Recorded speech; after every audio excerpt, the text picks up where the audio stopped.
পশ্চিমবঙ্গের মুখ্যমন্ত্রী থাকাকালীন বুদ্ধদেব ভট্টাচার্যের এই স্লোগান একসময় সিপিআইএম বামফ্রন্ট ছাপিয়ে বাংলার মানুষের হৃদয় স্পর্শ করেছিল। শিল্পের মধ্যে দিয়ে শিক্ষিত মধ্যবিত্তের মন পাওয়ার চেষ্টার পাশাপাশি ছিল খেটে খাওয়া শ্রমিকের পাশে দাঁড়ানোর অঙ্গীকার। কৃষির মধ্যে দিয়ে স্বাভাবিকভাবেই গ্রাম বাংলার চিরন্তন কৃষকদের সঙ্গে থাকার আশ্বাসও। 2011 সালে পশ্চিমবঙ্গ থেকে ক্ষমতাচ্যুত হয়েছে সিপিআইএম এর নেতৃত্বাধীন বামফ্রন্ট। আজ বিধানসভায় আসন সংখ্যা 0। তার চেয়েও বড় কথা, হু হু করছে সিপিআইএম এর সদস্য সংখ্যা। একদা 3.5 লাখ সদস্য সংখ্যায় বঙ্গ সিপিআইএম এর সদস্য সংখ্যা এখন 1 লাখের আশেপাশে। কেন এমন হাল? ক্ষমতায় না থাকার দরুন কিছু মানুষ সঙ্গ ত্যাগ করেছেন, জীবনের এমনই দস্তুর। তবে পরের কারণটি আরো মারাত্মক। যে মানুষের উপর ভর করে বাংলায় লাল ঝান্ডার উত্থান, সেই খেটে খাওয়া প্রান্তিক শ্রেণীর মানুষদের সংখ্যাই আজ বড় কম লাল পার্টিতে।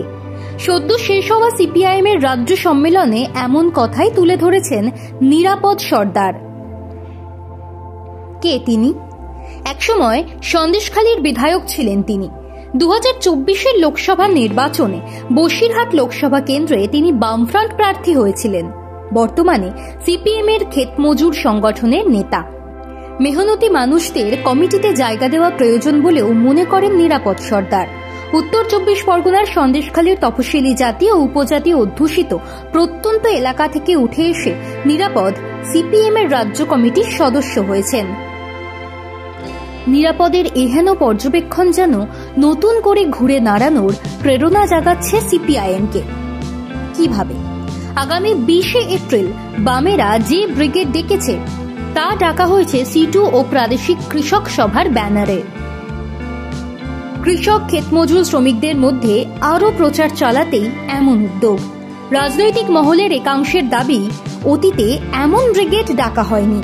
সিপিআইএম তথা বামফ্রন্ট যে দীর্ঘ 34 বছর বাংলায় শাসন করেছে, তার বড় শক্তি ছিল এই কৃষক শ্রমিক শ্রেণী।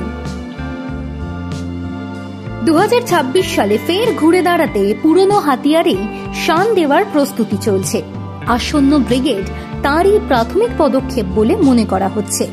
মুখ্যমন্ত্রী জ্যোতি বসুর জামানাতেও কৃষক শ্রমিক প্রান্তিক শ্রেণীর একটা বড় অংশের সমর্থন ছিল সিপিআইএম এর দিকে। শহর কেন্দ্রিক ভোটের ফল ভালো না হলেও গ্রামীণ ভোট ব্যাংক বামফ্রন্ট জিতিয়ে দেবে বলে আত্মবিশ্বাসী থাকতেন নেতারা।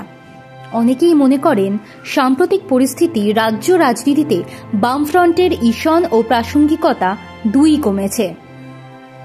প্রধান বিরোধী দলের জায়গা নিয়েছে বিজেপি। তবু খেটে খাওয়া মানুষকে একত্রিত করার বদলে নগর কেন্দ্রিক আন্দোলনের দিকেই বেশি ঝোঁক সিপিআইএম এর। নিরাপদ সর্দারের দেখানো পথ বাম রাজনীতিতে শূন্যতার আবহে ঘুরে দাঁড়ানোর নতুন রসদ হতে পারে বলেই মনে করছে আলিমুদ্দিন স্ট্রিটের নেতাদের একটা বড় অংশ। কৃষক শ্রমিকদের ব্যানারে ব্রিগেড চলোর ডাক সেই পথে এগোনোর একটা বড় দৃষ্টান্ত। মোটের উপর শূন্যে থাকা সিপিআইএম ফের শূন্য থেকে শুরু করতে চাইছে, এবং সেটা নিজেদের পুরনো শিকড় থেকে, পুরনো স্ট্র্যাটেজিতে।